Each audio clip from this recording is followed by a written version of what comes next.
জীবনে সমস্যার প্রয়োজন আছে। সমস্যা আছে বলেই সাফল্য এত আনন্দ।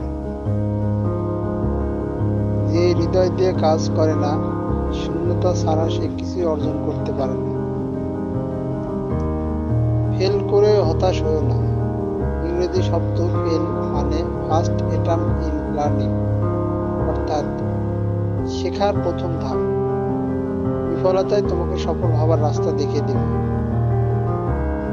সেই ভালো শিক্ষার্থী যে প্রশ্ন করে, প্রশ্ন না করলে কেউ শিখতে পারে না। শিক্ষার্থীদের প্রশ্ন করার সুযোগ দিতে হবে।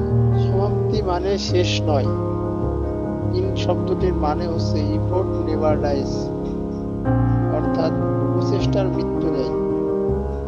আমরা শুধু সাফল্যের উপরেই গাড়ি না, ব্যর্থতার উপরেও গড়ি। একজন খারাপ ছাত্র একজন দক্ষ শিক্ষকের কাছ থেকে যা শিখতে পারে, তার চেয়ে একজন ভালো ছাত্র একজন উপরে তাকিয়ে আকাশটাকে দেখো। তুমি একা নও, এই মহাবিশ্ব তোমার বন্ধুর মতোই। কোনো একটা প্রশ্নের উত্তর খুঁজে পাচ্ছ না, চিন্তা করো না।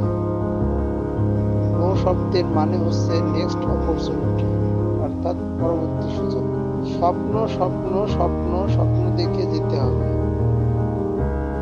স্বপ্ন না দেখলে কাজ করা যায় না।